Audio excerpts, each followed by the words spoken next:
Bonjour, deuxième épisode de la série de l'Inquisition au Nouvel Ordre Mondial, consacré à la chasse aux sorcières. Le premier épisode, c'était les Jésuites et il faisait également partie de la série La Pilule Verte. C'était un épisode intermédiaire entre la série La Pilule Verte et la série de l'Inquisition au Nouvel Ordre Mondial. Deux séries que vous pouvez retrouver sous forme de playlist sur la chaîne. Allez, c'est parti.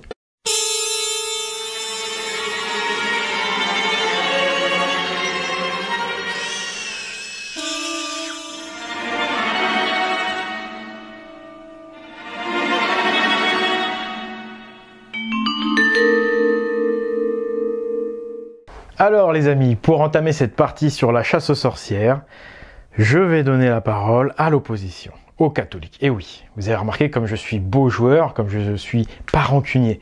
Parce que ils me donnent jamais la parole, mais pire que ça, ils ne citent jamais mon nom. Comme ça, si un jour je disparais, ils n'auront pas à justifier.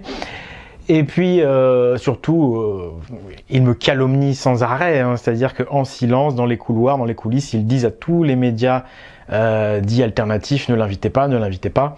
Donc, je suis vraiment pas rancunier. Je vais donner la parole à Marion Sigaud. Et si je le fais, c'est parce que je pense que Marion Sigaud est relativement sincère. Elle m'a l'air sincère, je me trompe peut-être. Mais son exposé, évidemment, défend l'Église catholique. Elle va minorer cette chasse aux sorcières, Marion Sigaud, mais elle reconnaît certaines choses.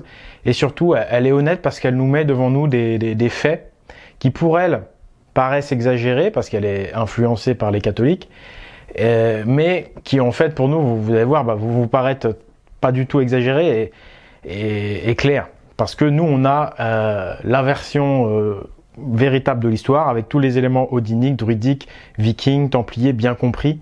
Parce qu'elle, elle n'a évidemment pas compris, elle n'a pas ces éléments-là. Et c'est ce qu'on écoute tout de suite lorsqu'elle présente ce qu'elle appelle la thèse des opposants au catholicisme.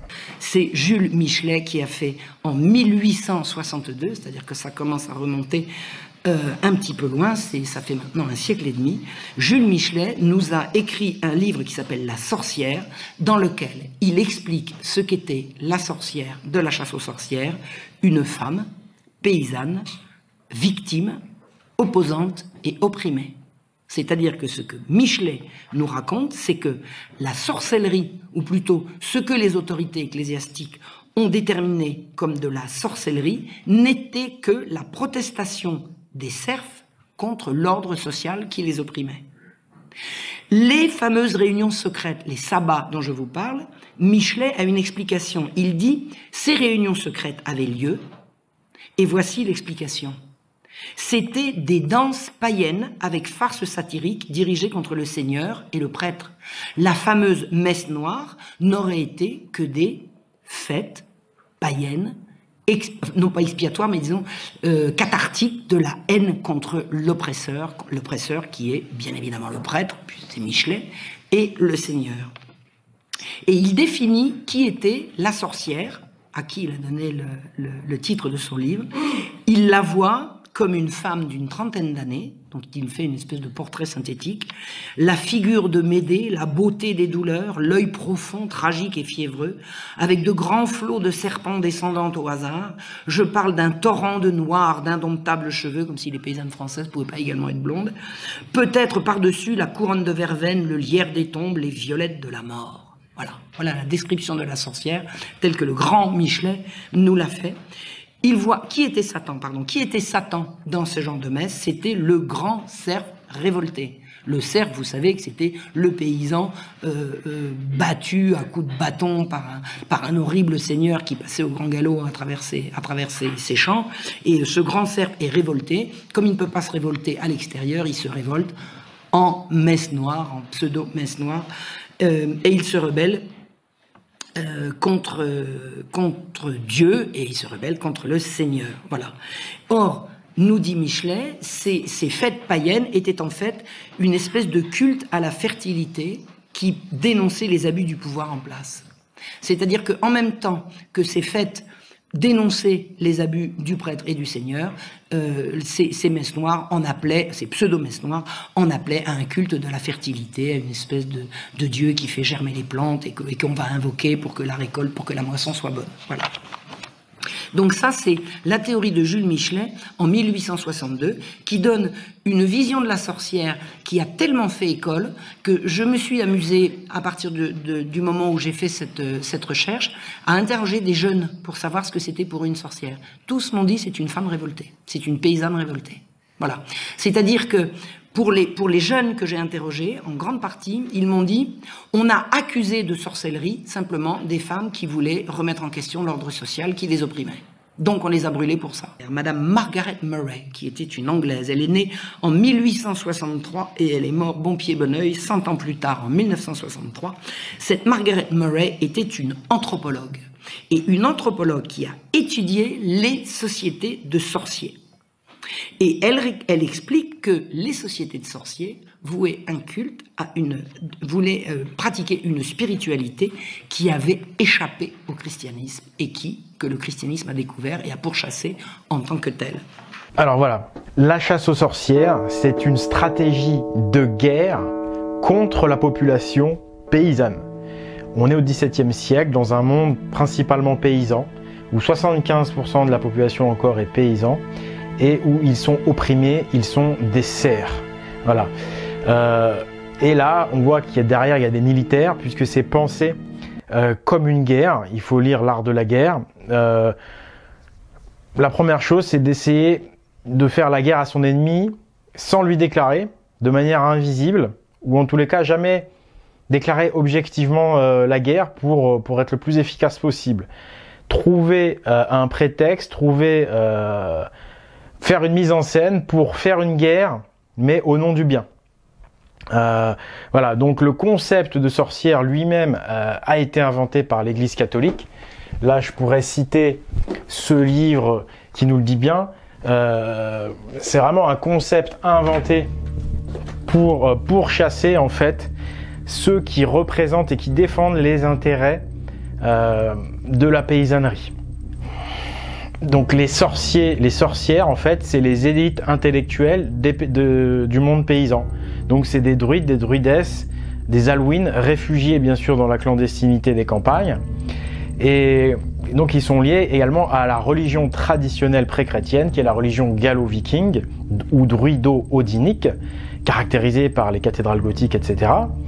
Et cette religion donc, qui fait corps avec la paysannerie et qui défend la paysannerie, elle est particulièrement haïe par le clergé des puissants, le clergé de ceux qui ont organisé la société inégalitaire de caste, qui ont organisé l'exploitation des paysans, parce que cette religion gallo-viking, elle a deux concepts fondamentaux, enfin deux forces fondamentales.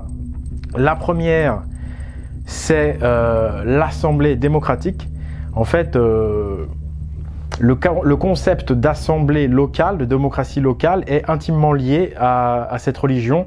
On le voit dans le marteau de Thor, qui est un Irminsul, c'est-à-dire l'arbre autour duquel on fait les things ou les assemblées. Et ce concept d'assemblée locale avait lieu en plus dans les églises. Je rappelle que l'église n'est pas strictement chrétienne.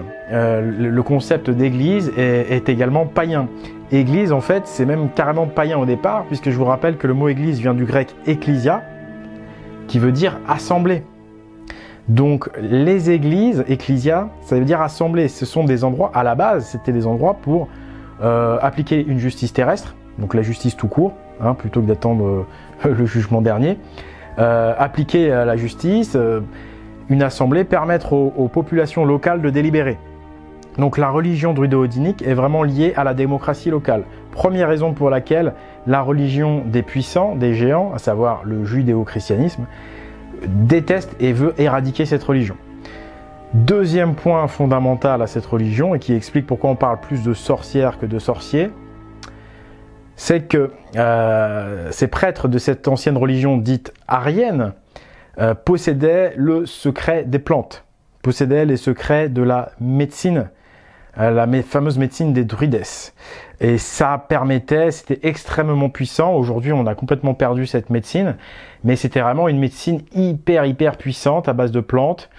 Et c'était les femmes principalement qui étaient les gardiennes de ce savoir, parce que historiquement, ça a toujours été comme ça. C'est pour ça qu'on retrouve toujours dans les différentes mythologies ces femmes, ces déesses qui gardent les pommes, la pomme d'Idun, voilà, ces grandes déesses qui gardent en fait le secret de la médecine, le secret alchimique aussi. C'est pour ça d'ailleurs que le christianisme catholique, qui en fait a mélangé du paganisme pour être plus facilement accepté par le peuple, pour ça qu'ils ont créé la Vierge Marie comme mère de Jésus.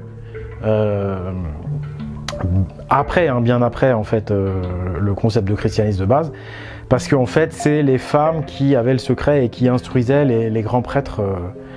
Donc voilà pourquoi on persécutait aussi plus les femmes, parce qu'elles étaient championnes de médecine. Et je rappelle que tout ça, on peut également le comprendre par la croix des sorcières, la fameuse croix des sorcières, soi-disant croix des sorcières, mais en fait croix des Alwyn, dans les églises dites romanes, c'est-à-dire en fait normandes, et les églises gothiques. Donc en fait tout ça c'est des églises païennes, donc des lieux d'assemblée. On retrouve souvent ces croix à 6 branches, ces flocons, ces runes Agale. En fait c'est la rune Agale, emblème de la tradition druido-odinique, et qui est restée comme aujourd'hui emblème des ambulances. Donc on voit encore que cet emblème des ambulances est lié à la médecine. Preuve que l'origine de la médecine vient de la culture dite aryenne, bien comprise. Et j'en profite voilà, pour rappeler dans ce qu'a dit Marion Sigaud, elle parlait d'une sorcière brune. Il la voit comme une femme d'une trentaine d'années, avec de grands flots de serpents descendant au hasard. Je parle d'un torrent de noirs, d'indomptables cheveux, comme si les paysannes françaises ne pouvaient pas également être blondes. Donc on est là face à une tradition, une religion démocratique qui n'est pas liée à la race. Ça a été le travestissement qui a été fait par les nazis, qui étaient aussi des jésuites, de faire croire que le mot arien est lié à la race, alors que arien ça veut dire bélier. En fait c'est la religion du bélier, parce que le bélier dans le zodiaque ça symbolise la naissance, j'en ai déjà parlé. La naissance, le chiffre 9, c'est la symbole de cette religion liée au cycle, à la régénération de la vie, au numéro 9, à la naissance, au bélier. Et un bélier qui reprend, comme je dis, la justice, la vérité, l'idéaliste, quoi.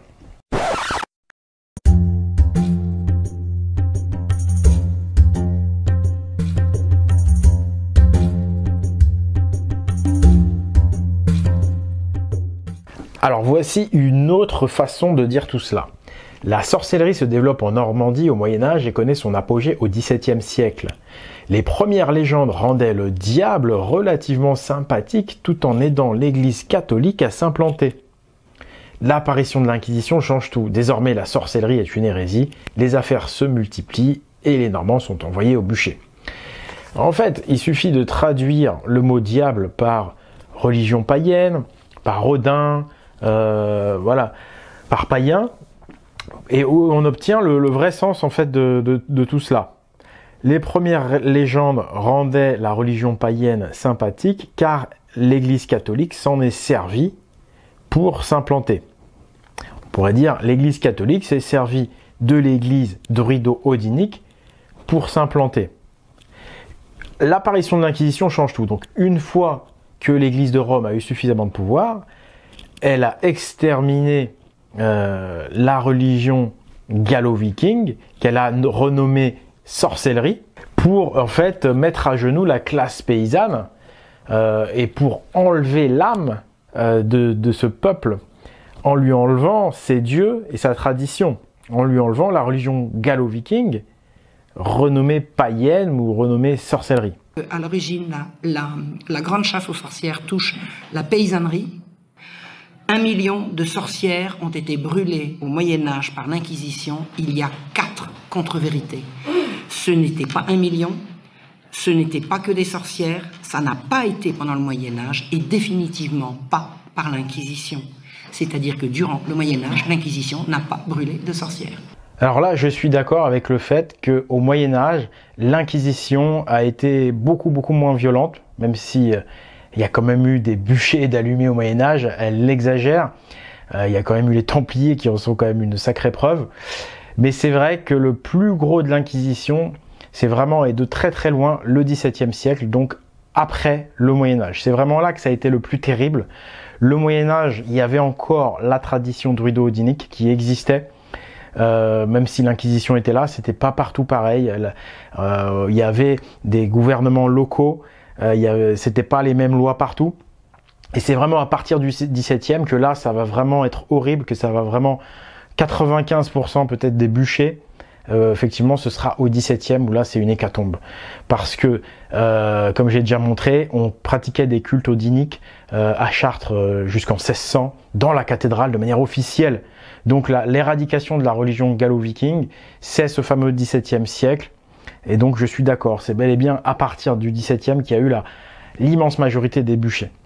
Qu'est-ce qu'a réellement été la chasse aux sorcières? La chasse aux sorcières, ce qu'on a appelé la chasse aux sorcières, parce que c'était pas véritablement une chasse, nous y reviendrons, mais il y a une réalité qui fait que pendant une période donnée que nous allons déterminer, des femmes, majoritairement des femmes, mais également des hommes, ont été poursuivis pour faits de sorcellerie et ont été brûlés vifs, c'est-à-dire par une mort absolument atroce. Il s'agit d'une épouvante réelle, de laquelle nous avons énormément de traces sous la forme de pièces de procès. Alors on n'a pas autant de pièces de procès qu'il y a eu de procès, parce que souvent les pièces du procès étaient brûlées en même temps que les sorcières, mais on a suffisamment de traces de ces procès, et des historiens s'y sont penchés très sérieusement, donc il ne s'agit pas d'un fantasme, il s'agit d'une réalité historique avérée. Là, je remercie Marion Sigaud pour sa sincérité et je la remercie également d'avouer que la plupart des procès, tout a été brûlé. On brûlait le dossier du procès avec l'accusé. Voilà pourquoi ils brûlaient tous les dossiers des procès, tout simplement parce qu'ils n'avaient aucune preuve de leurs accusations et que c'était simplement voilà, une éradication, une extermination de l'élite de la classe paysanne. L'évaluation, alors, cette épouvante a eu lieu à travers alors la France, pas en particulier, la France notamment, mais l'Europe occidentale.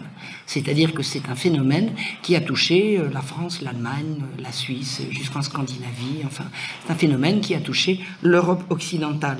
Mais ça n'était pas au Moyen-Âge, c'est à partir de la Renaissance. C'est une folie qui s'est emparée de toute l'Europe. Mais il faut savoir, et ne croyons pas que les protestants sont plus méchants que les catholiques, la chasse a été malgré tout plus acharnée en pays protestant qu'en pays catholique.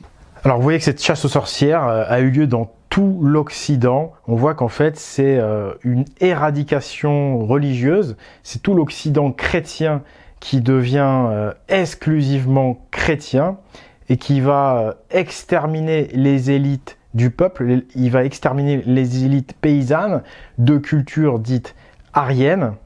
Et effectivement, ce phénomène commence après la Renaissance, parce que pour moi, la Renaissance a été très courte, hein, c'est fin 15e, début 16e, et puis là, il y a les guerres de religion, comme j'ai expliqué, avec l'apparition notamment de l'ordre des Jésuites, où on voit que là, les chrétiens vont vraiment prendre le pouvoir partout dans cette guerre de religion. Donc tout l'Occident va devenir chrétien de partout. Et tout de suite après, donc on arrive là au XVIIe, c'est là que l'extermination des dernières têtes pensantes des peuples paysans de culture dite aryenne, c'est là que cette extermination va commencer, qu'on va appeler extermination qu'on appelle inquisition, et en inventant la mise en scène, le mensonge de la chasse aux sorcières. L'évaluation du nombre de sorcières qui ont été brûlées, de sorcières et de sorciers, mais on peut dire de sorcières tellement le nombre de femmes est infiniment plus important que le nombre d'hommes. Les historiens qui se sont penchés sur la chose, et je vous en citerai quelques-uns, évaluent globalement entre 30 000 et 50 000 bûchers dans toute l'Europe sur une période de 100 ans. Donc si vous voulez ramener ça à la France, il est bien évident qu'on... si on arrive au chiffre de 10 000, ce qui est considérable, je veux dire, 10 000, imaginez 10 000 innocentes ou 10 000 malheureuses femmes brûlées vives, c'est un chiffre absolument gigantesque, mais on est loin, très très très loin du million fantasmatique qu'on nous vend et dont on nous rebat les oreilles. Alors là, évidemment, Marion Sigaud défend sa paroisse, elle prétend que 1 million c'est largement exagéré, elle est plutôt sur 40 000 en Europe, 10 000 en France. Bon, moi je pense que c'est vraiment des centaines de milliers, parce que le 1 million, il est cité par des tas de chrétiens aussi. Hein. Il y a des tas de chrétiens qui disent bien que c'est 1 million. Et ça a beau être des protestants ou des catholiques, ça change rien. Parce qu'en fait, comme elle l'a dit elle-même, même du côté protestant, dans les pays protestants, il y avait même, elle le dit, bon, elle défend encore sa paroisse catholique, elle dit, il y avait même plus pour elle de bûchers allumés. En fait, c'est ce que je disais, c'est un phénomène chrétien. Protestant ou pas, ça change rien. Partout, il y avait des bûchers allumés. Donc, quand des auteurs chrétiens vous disent, il y a eu 1 million, c'est qu'il y a eu 1 million. Donc maintenant, Marion Sigaud va nous donner ses sources à elle. Quelles sont ses sources ? Je vais vous citer un historien particulièrement, dont je me suis servi particulièrement, il s'appelle Norman Cohn, C-O-H-N, c'est un historien juif britannique qui a fait un travail absolument magnifique, il est décédé maintenant, il a fait un travail absolument magnifique en direction de ce qui aboutit à une réhabilitation de l'Église catholique et des tribunaux d'inquisition. Voilà, donc hommage lui soit rendu. Donc là, c'est criant de sincérité. Marion de Sigaud nous le dit, sa source, c'est un auteur de religion juive qui défend l'Église chrétienne, qui minimise l'Inquisition. On a donc un auteur de religion juive qui réhabilite, entre guillemets, comme il dit, l'Église catholique et l'Inquisition, qui la défend. Voilà, et ça, c'est la source de Marion Sigaud. Donc voilà, c'est ce que je me tue à vous dire depuis très longtemps, c'est que l'Église catholique et la religion juive forment un tout unifié, c'est une seule et même religion, certes séparée en deux catégories, qui se font un petit peu la guerre, mais c'est qu'une guerre de façade en fait, pour justement jouer à la mise en scène, quoi. Mais au final, quand on est sur des sujets très sérieux, comme l'Inquisition, qui nous permettent de retrouver la vérité des choses, eh bien là, comme par magie, il n'y a plus de guerre entre juifs et catholiques. Comme par magie, on a des auteurs juifs qui viennent défendre et qui réhabilitent, comme elle dit Marion Sigaud, l'Église catholique en minimisant l'Inquisition. Pendant longtemps, on a trouvé deux explications à ce phénomène. Des savants ont dit que le démantèlement de vraies sectes a amené à la découverte de l'existence d'un culte païen qui aurait préexisté à la christianisation et que les lettrés catholiques auraient découvert. Il faut savoir qu'à Rome, on n'a pas chassé de sorcières. C'est-à-dire que c'est Jean de Limo qui l'explique, plus on se rapprochait de Rome et moins il y avait de bûchers. Plus on s'éloignait de Rome et plus il y avait de bûchers. C'est presque des aveux de Marion Sigaud. Bon, évidemment, elle se rend pas compte, ça lui paraît bizarre cette histoire de secte païenne, parce qu'elle est dans l'ignorance totale, comme tout notre peuple qui a été rendu amnésique, justement par cette Inquisition elle-même. Mais pour nous, évidemment, ça paraît évident, c'est des aveux. Oui, c'est bel et bien pour démanteler des sectes païennes. Elles étaient devenues sectes malgré elles, hein, on les avait rendues illégales. Et puis bon, évidemment, ces savants catholiques, évidemment, prétendent qu'on les aurait découvertes. Hein, ils vont faire genre, oh, ils jouent les surpris, oh, on a découvert des sectes. Non, non, ils savent pertinemment que c'est la tradition des origines, la tradition paysanne, et qu'il faut l'éradiquer. Mais ils jouent les... Oh, des sorciers, oh, une secte. Vous voyez ce que je veux dire? Et puis, comme par hasard, elle le dit ensuite, il n'y a pas eu de chasse aux sorcières à Rome. Et plus on s'éloignait de Rome, plus il y avait de sorcières. Bah, évidemment, puisque Rome, c'est la religion judéo-chrétienne, la religion de l'asservissement du peuple. Et les soi-disant sorcières, les druidesses, et puis les druides, les sorciers, bah, eux, c'est la religion des paysans. Donc évidemment, plus on s'éloigne de Rome, plus on va trouver des gens qui sont les prêtres de l'ancienne religion. Donc ça paraît parfaitement logique et cohérent qu'il n'y ait pas de sorcières à Rome, c'est évident, puisque tout ce phénomène d'éradication religieuse est lancé depuis Rome. Et encore une fois, c'est pour ça que les derniers druides ou godis, les dernières Halloween se trouvaient surtout dans le nord, pour ces raisons évidentes géographiques d'être loin de Rome. La réalité de cette chasse aux sorcières veut que des aveux de paysannes paisibles accusées de sorcellerie, des aveux arrachés par la torture, leur faisaient avouer tout ce qu'on voulait. on leur faisait avouer tout ce qu'on voulait, et à la suite de ces aveux, obtenus par des pressions physiques insoutenables, ces sorcières étaient brûlées. On accusait ces femmes de réunions nocturnes, c'est-à-dire de sabbat.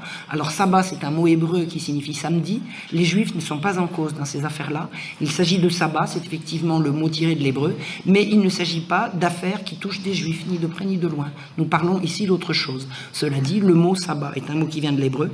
Évidemment, puisque le judaïsme et le christianisme, c'est deux formes différentes pour une même religion, en tous les cas pour un même Dieu, puisque le Dieu du judaïsme, c'est le Père de Jésus-Christ, évidemment. Ce qu'on accusait ces femmes de faire, c'était au cours de sabbats nocturnes des abominations sexuelles, des abominations alimentaires, comme de manger des choses absolument atroces, de commettre des crimes, de faire des orgies, et ces femmes avouaient sous la torture, et de désespoir, elles avouaient tout ce qu'on voulait.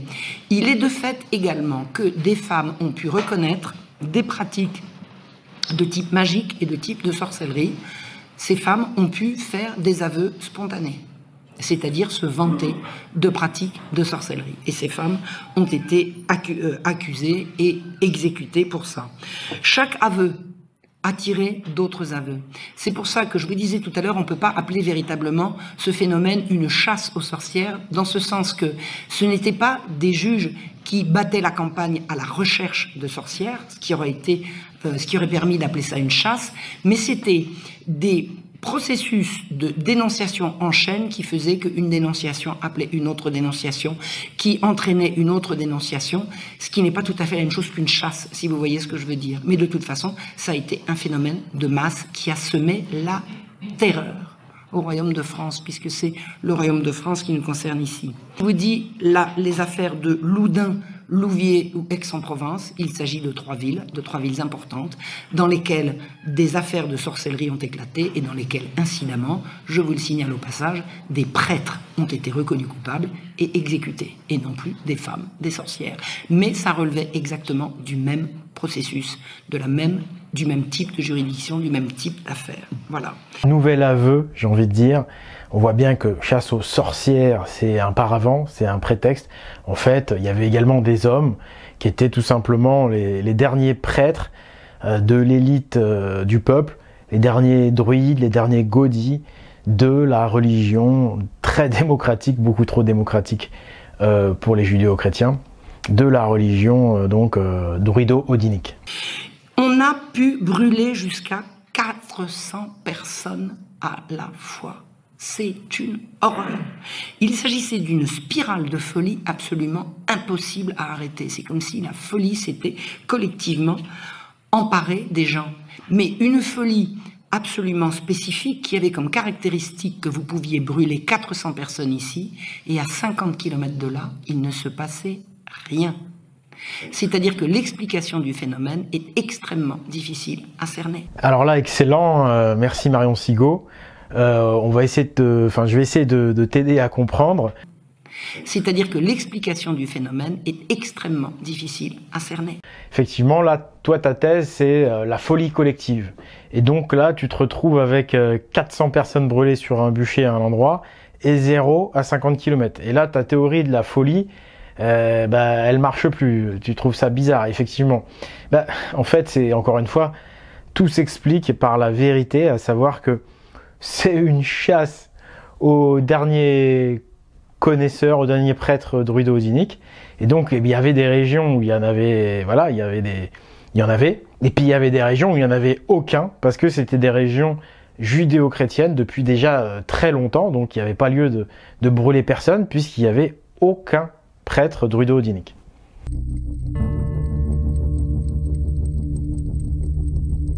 Absolument atroce.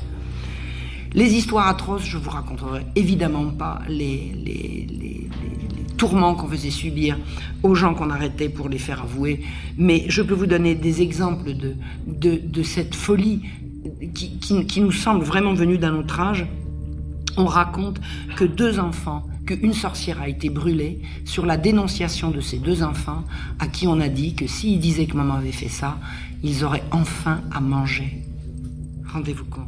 Là, j'ai une autre citation encore plus explicite du jésuite Stéphane Fagundez dans Precepta Decalogi en 1640. Il écrit « Les enfants chrétiens et catholiques peuvent accuser leurs parents d'hérésie, bien qu'ils sachent qu'en le faisant, leurs parents seront brûlés sur le bûcher et mis à mort.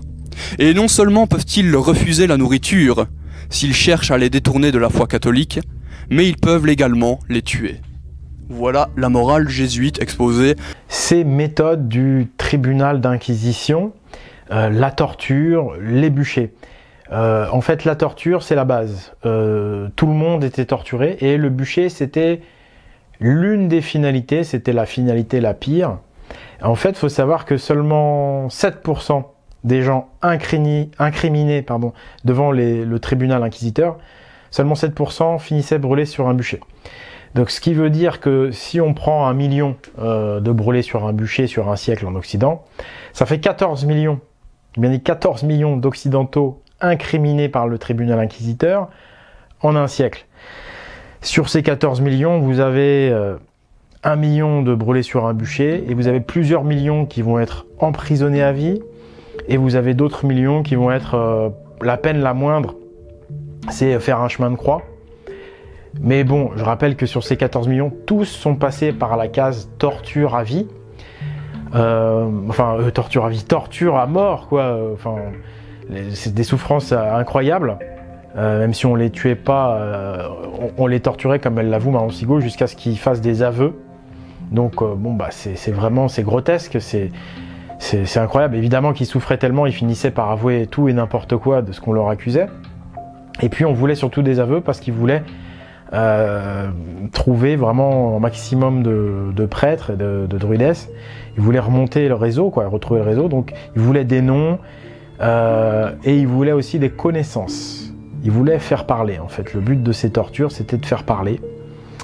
Évidemment, plus une personne dénonçait, plus elle avait de chances de survivre et de ne pas finir sur un bûcher. Mais il y avait également, je disais, ces prêtres judéo-chrétiens voulaient essayer de récupérer les secrets de la tradition hyperboréenne, donc les secrets de la médecine, les secrets des Alouines. Et c'est pour ça aussi qu'ils torturaient à mort. Par rapport à ces secrets des Alouines, le dernier grand fief Alouine, c'est la Normandie, c'est dans le Perche, dans l'Orne, le département de l'Orne qui rime avec Norme, les druidesses du Perche, tout de suite à l'ouest de Chartres. Et pour moi, ce sont ces Alouines et ces druidesses-là qui ont écrit le fameux manuscrit de Voynich, qui est un manuscrit qui suscite beaucoup de vidéos dans la catégorie mystère, pour lequel personne n'a la réponse, tout simplement parce que c'est encore une fois lié à notre ancienne tradition druido-odinique. C'est les secrets de la très très puissante médecine de pharmacopée, médecine druidique.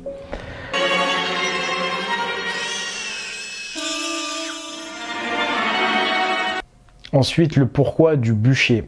Ce qui est important de comprendre, c'est que il était obligatoire à toute la population du village, lorsqu'une personne du village était brûlée vive, il fallait que toute la population, y compris les enfants, regarde le massacre.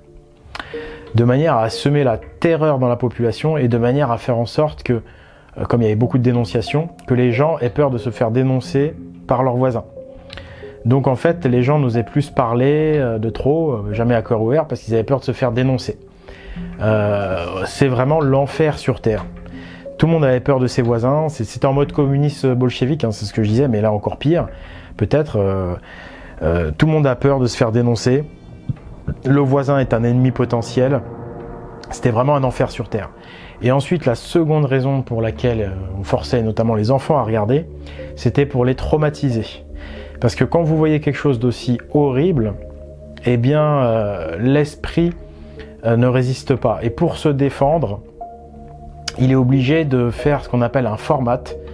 Il partitionne le disque, quoi, en fait. C'est votre cerveau, il fait un sorte de reset, il fait un reboot, et il construit une nouvelle partition avec un nouvel OS pour oublier, en fait, ce qu'il a vu. Tellement il est traumatisé par ce qu'il a vu, tout ce qui est associé à ce qu'il a vu, druidisme, odinisme, etc., païen, comme ils disent, eux, eh bien, il va, par association, il va l'oublier. Il va se retrouver le mec amnésique. Mais vraiment, vraiment, faut savoir que ça c'est reconnu en psychanalyse. Les gens qui ont des gros chocs psychologiques, ils deviennent aussi amnésiques parce que c'est trop dur à supporter comme chose. Et ils oublient. Donc là, en fait, c'est scientifique, c'est satanique, vraiment. Les inquisiteurs sont des satanistes. C'était le but de faire oublier à la population tout ce qui est en rapport avec le passé et leurs traditions. Donc les gens, on les traumatisait en les forçant à regarder. Et donc voilà, là on a à l'œuvre l'ingénierie sociale satanique par excellence, qui est de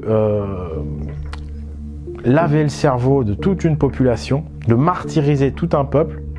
Parce que imaginez, vous êtes un enfant qui grandit dans cette société, vous voyez des gens que vous connaissez dans votre village qui se font brûler vifs, bah, vous voulez plus jamais entendre parler de tout ce qui est en rapport avec ça, vous voulez absolument éviter ça, vous êtes traumatisé. Et c'est comme ça qu'ils ont fait oublier Odin, nos déesses, nos Halloween, cette médecine naturelle, les Gaulois, les Vikings. C'est comme ça qu'ils ont fait, par le procédé le plus machiavélique, le plus dégueulasse et le plus horrible qui soit. Nous sommes un peuple traumatisé. Les Occidentaux sont un peuple qui a été violé dans son âme, qui a été torturé. Nous sommes véritablement le peuple martyr. S'il y a un peuple martyr, c'est le peuple d'Occident. Et ça s'est passé au XVIIe siècle. Voilà. 14 millions d'Occidentaux incriminés sur une courte durée d'à peine un siècle dans des pays occidentaux, voilà, Portugal, France, Espagne. Il y avait déjà eu une grosse inquisition avant. Angleterre, Allemagne, comme il disait, Scandinavie. Donc sur combien de personnes? 14 millions, c'était moins peuplé à l'époque. On peut imaginer peut-être 150 millions d'Européens. Les Européens sont un peuple traumatisé. C'est le vrai peuple martyr, amnésique, mais vraiment amnésique au sens propre. Amnésie collective provoquée par la vision des bûchers. Voilà, donc on comprend maintenant mieux pourquoi aujourd'hui on s'agite dans les médias pour culpabiliser encore une fois les Occidentaux en leur mettant sur le dos des crimes qu'ils n'ont pas commis, en leur parlant tout le temps de l'esclavage, etc. C'est surtout pour pas qu'on regarde la vérité des choses, à savoir que le vrai peuple martyr, le vrai peuple qui devrait se révolter aujourd'hui, c'est le peuple occidental. Parce que c'est lui le peuple martyr. Voilà, vous êtes encore un petit peu plus au courant, c'est bien de savoir, mais ces connaissances, il faut les faire vivre, il faut les exprimer au dehors, c'est vachement important. C'est pourquoi on a sorti un nouveau t-shirt qui nous explique pourquoi les chrétiens appellent Notre-Dame la fille du diable. C'est la fille d'Odin, Notre-Dame. Regardez ce t-shirt, il est magnifique, hein, Odin, l'enchanteur de Notre-Dame. Voilà, il s'agit de revendiquer la vérité, d'être au courant et fier. Avec ce t-shirt, vous allez faire vivre ces connaissances, contribuer à faire renaître l'âme du peuple, renaître notre tradition gallo-viking, nos dieux. Et puis, vous allez permettre de financer ces vidéos, de financer l'Esprit Viking. Vous trouvez tout ça sur la boutique espritviking.com, tout comme les livres. On en a édité 9. Donc ça aussi, c'est un moyen de vous instruire tout en m'aidant. Je dépends totalement de vous. Il y a également le financement participatif sur le Tipeee. Il y a également le site pagan.eu et l'association à laquelle vous pouvez vous intéresser. Mais sincèrement, l'essentiel, c'est que ces connaissances, vous les emmagasiniez et vous les fassiez vivre ensuite. Donc, je compte sur vous pour en parler, le bouche à oreille, les partages. Vous savez que ma chaîne, sa visibilité au niveau réseaux sociaux, c'est très réduit. Donc, il faut vraiment faire l'effort d'en parler. Sinon ça sert à rien de dévoiler des vérités si derrière c'est pour ne pas les conscientiser pleinement. Il faut absolument faire revivre nos dieux. Voilà, merci en tous les cas. La prochaine vidéo, on va parler du génocide des Bretons. Ça va être hyper important, encore une fois, de rectifier la vérité sur le passé. Je vous remercie donc de m'avoir suivi. C'était Oleg de Normandie pour la justice et la vérité. À la prochaine.